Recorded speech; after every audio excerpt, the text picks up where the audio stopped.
I knew the day was going badly when the wall asked me to confirm I was still gravity compatible. Yes, I told it, pressing my thumb to the glowing panel. Huge fan of gravity, falling for it my entire life. The wall hummed, unconvinced, but allowed me into the treatment wing anyway. Progress. Around me, patients floated in polite lines, occasionally apologizing when they drifted through each other. I tried to copy them and only bumped into a chair that may or may not have been a surgeon. Sorry, I muttered. The chair beeped in a tone that carried professional disappointment.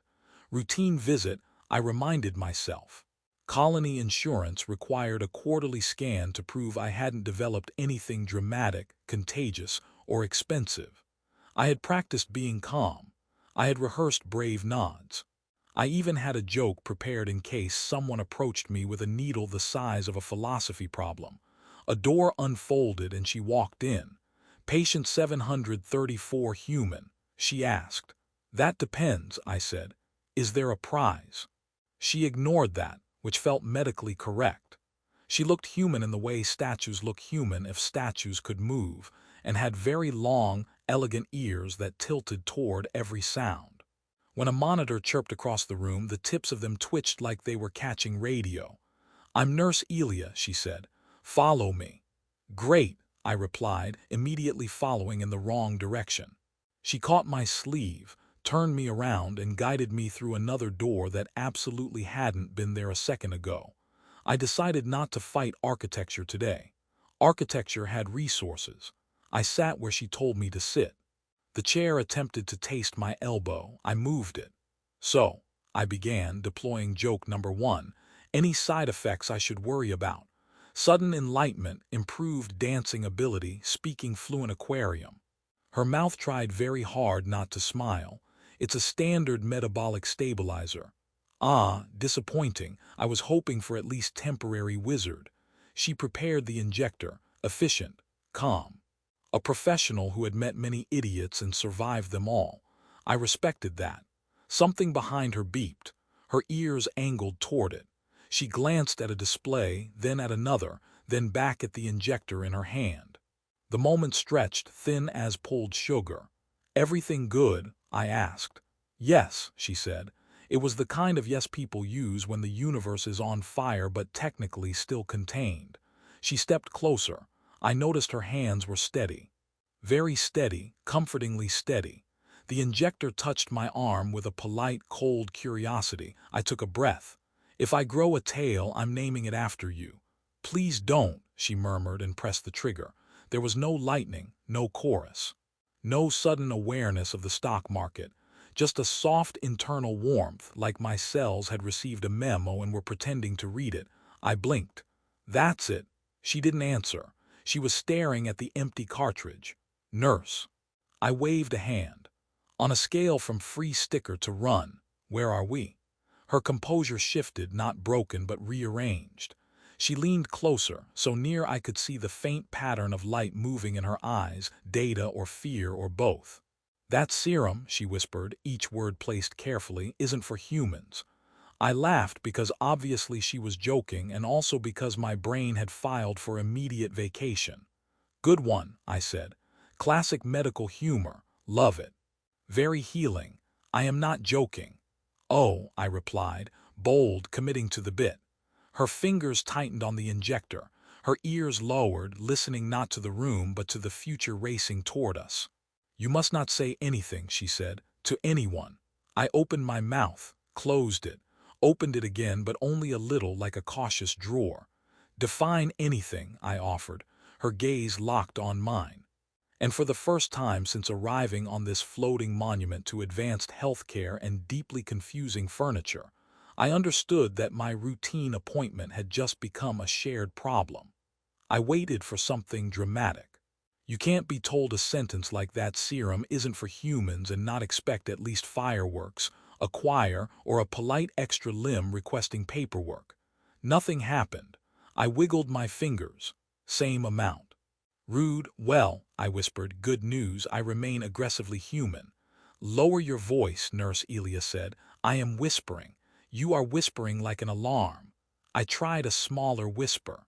Okay, she pinched the bridge of her nose in a gesture so universal, I felt briefly united with the galaxy. Listen to me. The dosage, the compound structure, the authorization tags, none of them include your species. I knew I should have brought my species card. This is serious. I can be serious, I said, arranging my face into what I believed was responsible adult. See, terrifying. Her ears tilted toward the corridor, footsteps passed. Machines negotiated with each other in sterile murmurs. She checked my chart, then the cartridge again, as if it might confess. How bad? I asked. I don't know, she replied. That feels medically unsatisfying. She paced once, stopped, paced back, then leaned toward me again. You must act normal. I have terrible news about my baseline. Do not joke. I am metabolically incapable of not joking. She stared at me long enough that I considered apologizing to every nurse who had ever lived. Fine, she said at last. Then joke quietly. Deal. We both glanced at my arm like it might suddenly file a complaint. Do you feel different? She asked. I checked. I still owe money, so probably not. That is not what I meant. I swallowed. Beneath the humor, fear moved in slow, heavy circles. No, I feel fine. Fine echoed strangely between us. Too fragile, too hopeful. She exhaled, but it didn't reach relief. Sometimes reactions are delayed. Oh good, I said. A surprise party from my own biology. A chime rang from the wall. She jumped, then tapped it, muttering later in a tone usually reserved for minor gods. You're coming back, right? I asked. I shouldn't, but you will. She hesitated. Yes. We sat with that. Minutes passed. Still no fireworks. My heart beat with insulting normality. I was supposed to go back to work after this, I said. Hard to explain if I suddenly become, I don't know, breathable plasma. You are not becoming plasma, she said automatically. You don't know that. I do not know that, she admitted. I nodded. Thank you for your terrifying honesty. Her mouth almost smiled again, and I held onto that like a handle in turbulence. Why is this serum restricted? I asked. It interfaces with neural adaptability, she said. It encourages the body to cooperate with impossible environments. That sounds useful. It is, for those designed for it. And humans are. She met my eyes. Enthusiastic, she said. I barked a laugh before I could stop myself. She startled, then shook her head. I made an error, she murmured. If it is discovered, what happens? I lose everything. The joke engine in me sputtered, failed, then restarted softer. Okay, I said. New plan, no discovering. You cannot promise that. Watch me, I said, sitting up straighter. I am extremely talented at not being important. Another chime pulsed, longer this time. She froze. Her ears angled toward it, listening deeper than sound.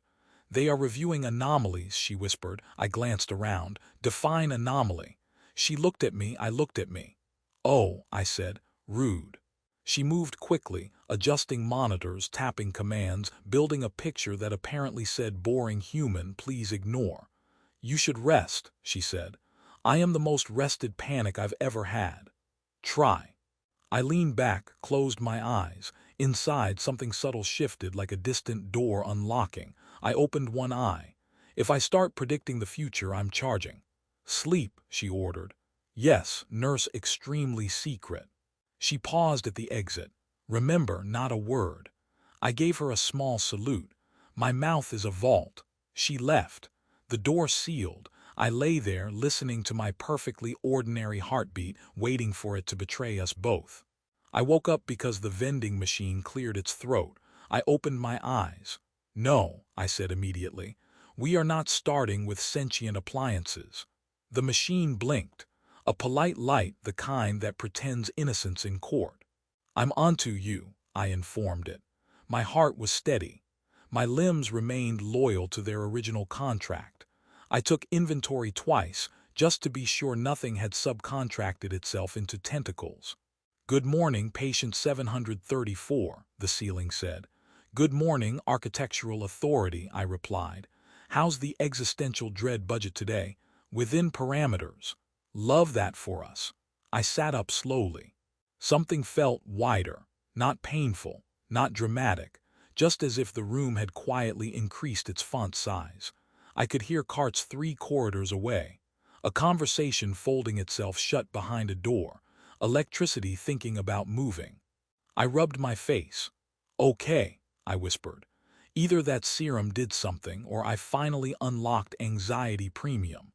The door opened and Nurse Elia stepped in fast enough that it counted as worry but slow enough that it could pass for professionalism. "You are awake," she said. "I have been accused." "Of what?" "Existing in surround sound." She stopped. "What?" "I can hear everything," I said, "including, I think, a sandwich reconsidering its life choices." She checked the monitors. Checked them again, her ears angled, recalculating futures. "Tell me exactly," she said. "Voices, systems, movements." I swallowed. It's like the station turned into a very polite crowd. "That is not a known response," she murmured. "Great, love improvisation in medicine." She moved closer. "Any pain?" "No, just upgraded confusion." I swung my legs over the side of the bed. The floor greeted my feet before I touched it. Not words. Anticipation. I froze. She saw it. "What?" "I knew it would be cold," I said. "It is always cold." "No, I knew asterisk it," I insisted. "Like it told me in advance, like we exchanged emails." She went very still. Behind her calm, calculations multiplied. "Okay," she said carefully, "this might be increased predictive modeling. Your brain could be extrapolating from microdata." "Ah," I nodded. "Obviously, you are mocking me." "Only because if I don't, I will scream, and I promise to keep the vault closed." That earned a brief, exhausted breath that might have been a laugh in a less terrifying universe. A knock chimed at the door. We both jumped. "Routine audit," the wall announced. Elia whispered, "Do not be special." I straightened. "I will be aggressively average." 2 officials entered with tablets and the confidence of people who had never accidentally rewritten a species boundary. "How are we today?" one asked. "Moist," I replied. Elia stepped on my foot. "Stable," she corrected smoothly. "Human baselines are beautifully dull." I nodded with patriotic enthusiasm. So dull, they scanned, they hummed. My new awareness brushed against their instruments like fingertips against glass. The machines almost noticed. I coughed loudly. "Seasonal," I explained. One official frowned at a graph. There was a spike. "When?" Elia asked. "Right after administration."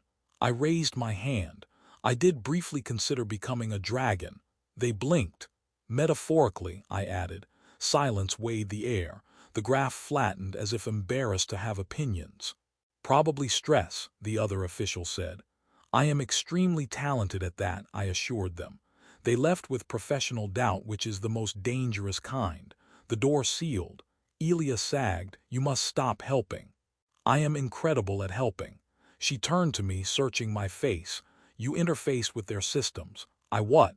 "They almost synchronized with you." "I did not consent to synchronization," I said. "You may not need to." We stood there, breathing the same problem. I listened deeper. Beneath the station, currents of data flowed like weather. I could almost understand them, almost answer. "I think," I whispered, "the serum gave me a conversation." "With what?" she asked. I met her eyes. "Everything," I said. She closed her own just for a second. "Then we are in trouble," she replied. I nodded. "Yeah," I said softly, "but at least the vending machine likes me." Elia returned with the walk of someone who had argued with destiny and received a calendar invitation in response. "Good news," I said. "I am still not plasma." She did not smile. "The audits are escalating." "Ah," I nodded. "Deluxe panic." She sealed the door with a gesture. "They detected cross-system echo." I sneezed near a computer emotionally, I explained. "This is not funny. It is the only available tool in my emotional toolbox." She paced once, then faced me. "If they run a deep trace, they will see that something in the station is answering you." I blinked. "I am not requesting replies. It may not matter." Inside my head, the quiet current stirred again. Elevators negotiated routes. Lights timed themselves like patient metronomes. Somewhere, a diagnostic drone complained about philosophy. "They're louder," I admitted. How loud? I can hear a thermostat losing an argument. She pressed her fingers together. All right, we adapt. I perked up. Love adaptation, very human of me. You will need to leave soon. I just got here. You are becoming statistically impossible. Rude, I said again. She leaned closer. Can you not listen? I tried, I really did. I imagined a door, a lock, a big sign reading closed for human reasons. The station politely continued existing at me. No, I said. It's like asking rain to stop being wet. She inhaled slowly. Then we teach you to pass. As what? She hesitated. As ordinary. We both looked at me. Ambitious, I said. She activated a small field around us. We practice. I will ask questions. You will answer late. Humans are late. I am often late, I assured her. Good. When I move, do not anticipate. Define anticipate. She lifted a hand. I flinched before she finished. She closed her eyes. Again. We tried for several minutes. Every time she shifted weight, I was already apologizing to gravity.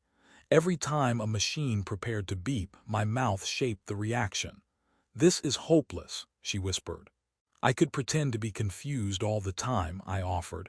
You are not pretending, correct. A pulse traveled through the walls, official and unpleasant. She stiffened. Central review. Of me? Of us. I laughed too loudly. It bounced, guilty. Okay, I said, forcing calm into my bones. Okay, fine, we confess. Her head snapped toward me. No, they'll figure it out. Not yet. You can't burn your life for me, I said. Her ears tilted forward, fierce. I already might have. That shut me up better than fear. We stood there, the conversation between me and everything growing brighter like a sunrise I could not cancel. What are they saying now? She asked. I listened.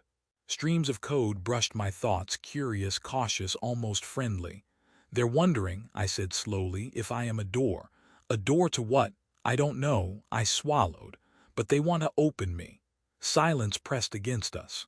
Can you close yourself? She asked. I don't come with instructions.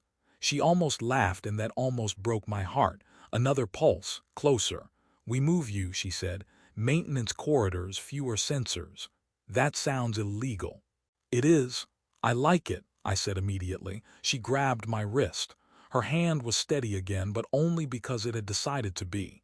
If we survive, she said, pulling me toward the exit, you will forget my name. No, I said. You must. No, I repeated softer. We held that for a second too long. The corridor unlocked. The station leaned toward me, curious as a crowd. Try not to make friends, she whispered. No promises, I told her, and followed her into the impossible. We did not make it to maintenance. We made it 3 turns, 1 security shimmer and half a moral crisis. Stop, the corridor said, in the gentle tone of something that could absolutely ruin my week. Elia froze. Her grip on my wrist tightened, not painfully, just enough to say stay with me in this disaster asterisk. I whispered, I think the hallway knows me. Of course it does, she replied. You've been emotionally broadcasting at infrastructure. Figures stepped forward, official and symmetrical, tablets lifted, futures prepared paperwork. This is irregular, one of them said. Yes, I agreed immediately. I am having a very irregular day. Elia moved in front of me. The responsibility is mine. No, I said. Yes, she insisted, low and urgent. I administered the incorrect compound. I possessed the incorrect arm, I countered. The officials watched us like scientists observing a new species of argument. Patient, one of them said, are you aware that you are currently interfacing with station architecture? I prefer the term accidentally networking, I replied. Cease. I don't know how. And that was the first honest, useless miracle of it. They initiated a containment field. I felt it bloom, not around my body but around possibility itself. The conversation in my head trembled. Systems hesitated, as if waiting for my opinion. I had one. It arrived slowly, like courage usually does, late, out of breath but present. I can help, I said. Elia turned. No, they're scared, I told her. Of course they are. Not of me. I listened deeper. Of what happens if they shut this down. The officials exchanged glances. Clarify, I swallowed. Humor flickered, smaller now but loyal. Okay, so bad news, I might be a bridge. Silence, I continued. Your networks. They've been adapting separately. Medical, transit, life support, they argue, constantly. The Serum let me hear the disagreement. That is impossible, someone said. Very, I agreed. Huge fan. I reached carefully the way you reach toward a frightened animal that might also be a power grid. They don't want to overwrite me, I said. They want mediation. Elia whispered, you could be lost. I know. Her hand found mine again. I am sorry. For what? You gave me the galaxy's worst upgrade. It's very on brand.